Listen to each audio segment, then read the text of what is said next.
Hey everybody, it's me, Mr. Mead. I'm here to talk with you a little bit about what respectful, responsible, and safe behavior looks like right here in the hallways of Forest Area Community Schools. The first thing you want to keep in mind whenever you're in the hallway is the importance of having personal space. And for some reason, the hallway seems to be the ground zero of people not respecting each other's personal space. And I don't mean that necessarily in a bad way. You might be hanging out with some friends, good buddies, but when you're doing that, keep in mind that all of us, we need to be keeping our hands, feet, and objects to ourselves. We shouldn't be jumping on each other, punching each other. Even if we're friends, we want to make sure that we're respecting each other's spaces. As you get ready to enter the real world, you will find that on most job sites and in most businesses, people are not jumping on each other's back. They're not pushing each other, not giving each other fist bumps. There could be exceptions, but we want to prepare you for the real world. So remember, here at Forest Area, be aware of people's personal spaces and be respectful of that when you're in the halls. The second thing you want to keep in mind is your volume. You will want to be in control of your volume at all times, and obviously keep that as quiet as you can. You don't want to be shouting and screaming in the hallway for a couple of reasons. First of all, it creates an environment that just feels out of control, and it raises the stress and anxiety of students here in the building, as well as teachers. And let's face it, we've all got enough to feel stressed out about. The last thing we need is someone yelling or screaming in the hallway. So keep your language and your volume under control at all times.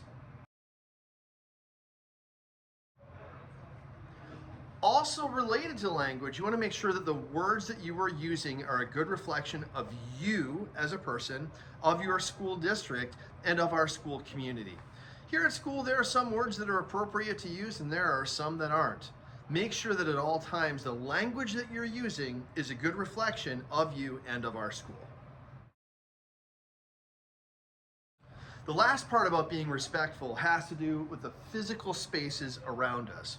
We've all walked through the hall and noticed, oh look, someone didn't clean up their mess. Here's a piece of paper, here's something. And I'm looking right now actually, hallway looks pretty good. And that's what we like to see.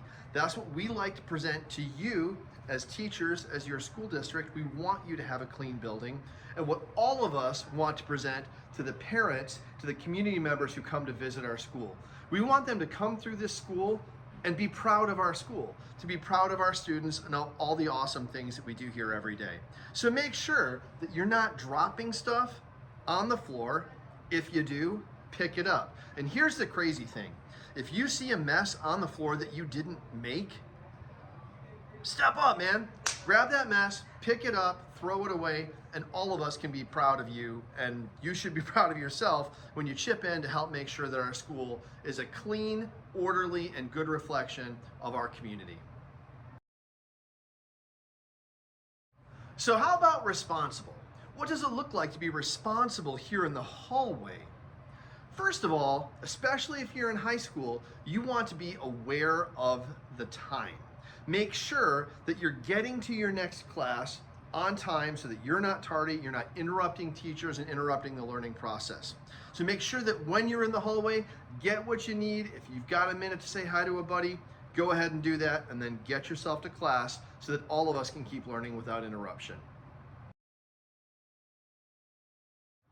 And you will also want to make sure you're using your locker appropriately. Make sure your locker is all the way shut.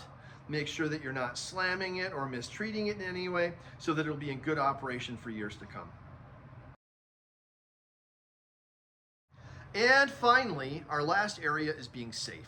So being safe in the hallway pretty much is going to revolve around making sure that you're walking. We are not running in the hallway. Make sure that if you want to run, you are in the gymnasium or perhaps on the track. Those are great places to run, but not in the hall. Even if the bell has rung and you're headed out to the buses, make sure that you're walking and also that you're keeping your hands, feet, and objects to yourselves at all time. This one's kind of easy. It's been a rule since elementary school. So make sure that you're not, again, grabbing people, even in a playful way. That can change in a hurry and accidents do happen. So keep your hands and feet and objects to yourself. Another thing you can do to keep the hallway safe is staying on the right-hand side of the hall. So just like driving a car, we don't want people swerving into oncoming traffic. we want to try to keep our bodies on the right-hand side to allow the flow of our traffic, foot traffic in the hallways, to move as quickly as possible and as safely as possible. So make sure that you're hanging on the right-hand side of the hall whenever you're walking down it.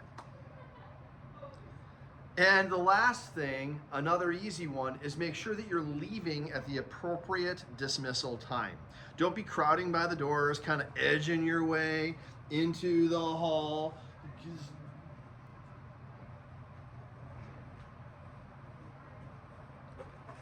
Because that creates a distraction and an interruption to the learning environment. It makes it harder for other teachers to finish their lessons. Believe me, as a teacher, when you're trying to get that last, you got 3 more things on your bullet points that you want to make sure the kids know, and the next thing you know, a bunch of kids are in the hallway before the bell rang.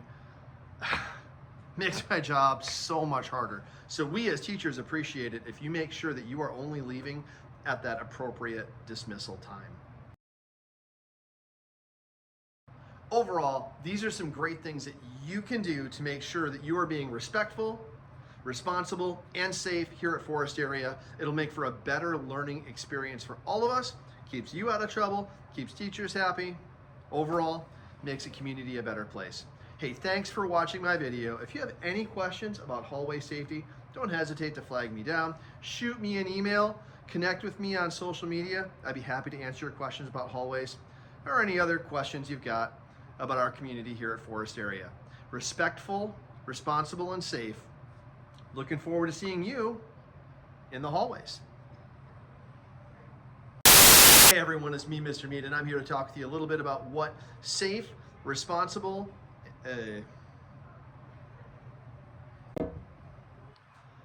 Hey everybody, it's me, Mr. Mead, and I'm here to talk with you a little bit about what respectful, responsible, and safe behavior looks like. Hi. Hello. Thanks for coming through my video. I like one of those people. Yeah. He give me a, yeah, you know. All right. Hey. Overall, these are some